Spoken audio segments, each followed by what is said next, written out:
flying past the snow-capped volcanoes of the Andes into the Amazon rainforest for the rumble in the jungle, the biggest environmental slugfest in world history. This is the battleground, the rainforest of Ecuador, as large as England, where the Amazon's waters begin their 4,000-mile journey to the ocean. To find Chevron's opponents, you need to take a little boat ride.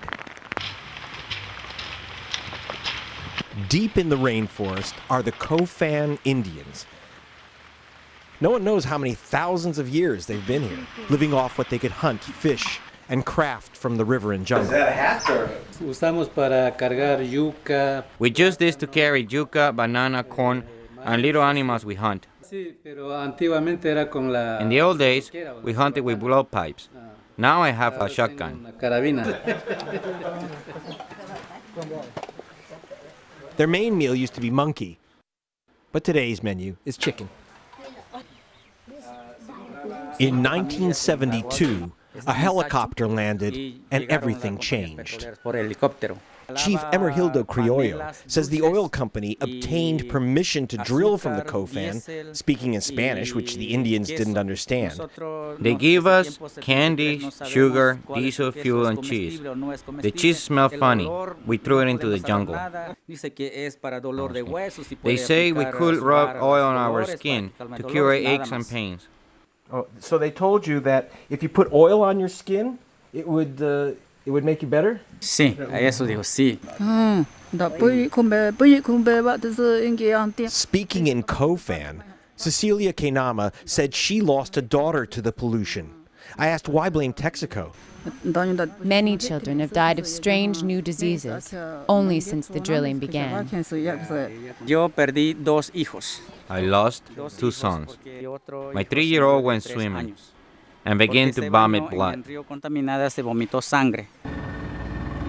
Cofan say the damage to their health was caused by Chevron Texaco. Chevron says that's nonsense. Let's go find out.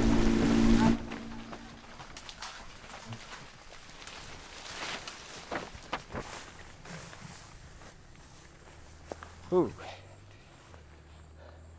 This pit is the result of an accidental puncture to a wellhead. Now, Texaco said that when it was operating these wells, you didn't have many of these accidents. But that's maybe because of this.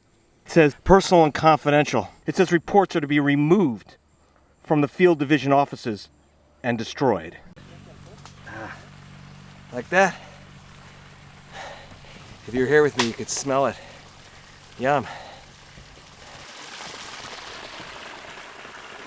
The Cofan say this is standard operating procedure.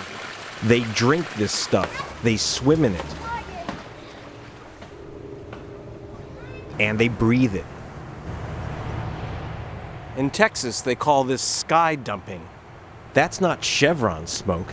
It's Ecuador's own state oil company, Petroecuador. Chevron's long gone. I can't show you all the leaking pits. There are over 200 on the lands of the Indians and settlers. Like this one. Most people would be thrilled to find oil on their property, but not Manuel Salinas. All he's got out of it, he says, is an empty oil drum, pustules all over his arms, and a stomach ailment slowly eating him alive. It feels like my head is splitting apart. And it's back over the Andes volcanoes, to the other side of the mountain, for the other side of the story. Now it's Chevron's turn. Satanic polluter or innocent victim? Let's ask him. Scientifically, has nobody proved that crude causes cancer.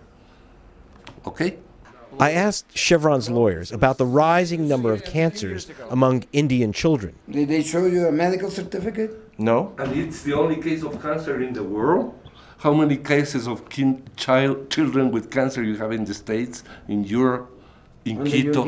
If there is somebody with cancer there, first they have to prove that it's caused by crude or by petroleum industry. And second, they have to prove that it is our crude, which is absolutely impossible.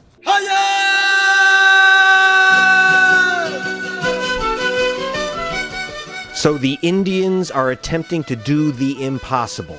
They've put on war paint and feathers, and, heavily armed with lawyers, they are filing a new lawsuit.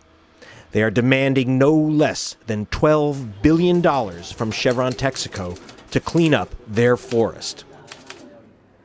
A bunch of natives in feathers in the jungle demanding $12 billion from an international oil company would be just a sad joke. But across the Andes, in Ecuador's capital, something happened which changed everything. An uprising of indigenous tribes and urban poor, when I was here 2 years ago, forced the president to flee out the back door of the presidential palace. The left whips George Bush's allies with the campaign theme song, the 1980s Twisted Sister hit, "We're Not Gonna Take It Anymore."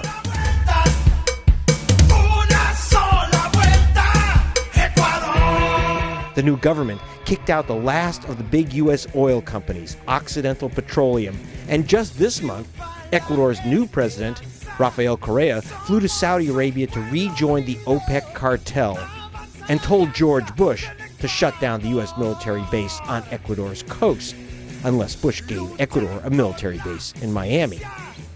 Behind Little Ecuador is Big Venezuela, and its larger-than-life leader, Hugo Chavez. Buenos días a toda Venezuela. Cuando yo quiera devolver, no serás tú quien lo decida. Welcome to the latest edition of South American Idol. In this episode, Chavez has given Ecuador $250 million and the political weapons to stand up to George Bush, whom Chavez calls Mr. Danger. Mr. Danger. But Chevron has a few friends in Washington.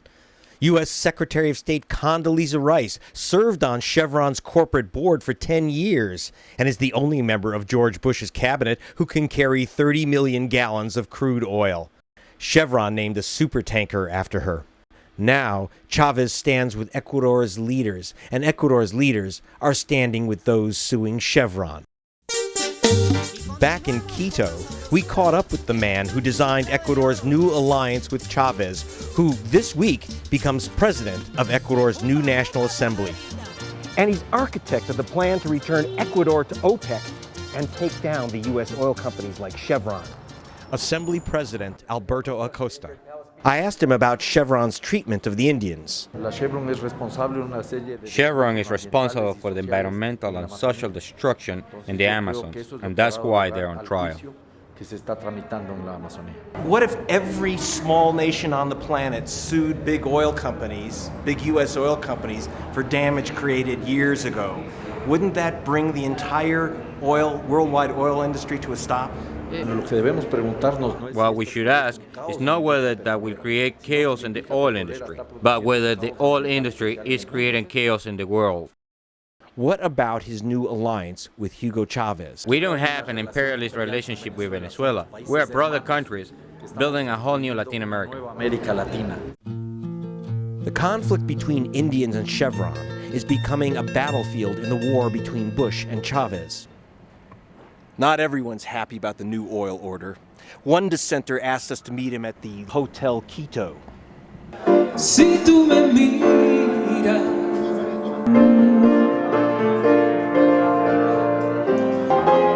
si tú me miras. Salud. This drink is called the Spirit of Ecuador. That's good. Fabian Losa is relaxing after a long day as Ecuador's top television newscaster.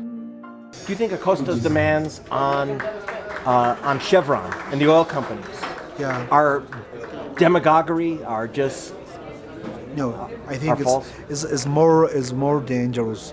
I think Acosta hates the United States, hates Occidental. He loves socialists.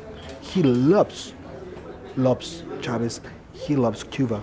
He don't like a petroleum company. You know, Acosta is very, very left. And he is the new president of Assembly.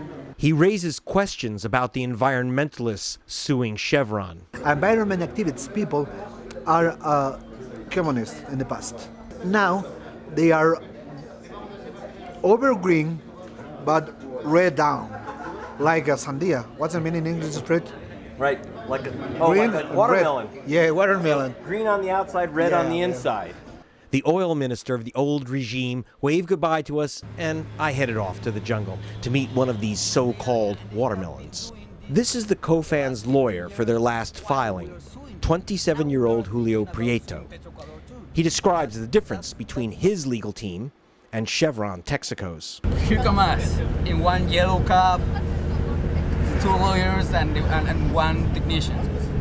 Here they come, Texaco's convoy, with 10 big white trucks, and I don't know, at least 4 of them are full of bodyguards, well-armed bodyguards, because they still thinking that we're dangerous around here.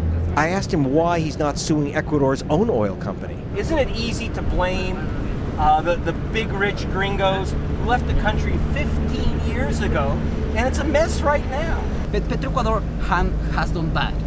Now we are thinking about suing Petroecuador too, but that's not an excuse for Texaco to go away. And that really burns up the lawyers for the American companies. Yeah. So they're looking for deep pockets. Simply as that. That's all what they want. They're just going after rich gringos. Exactly. Yeah. There you go. It's the largest fraud in the history.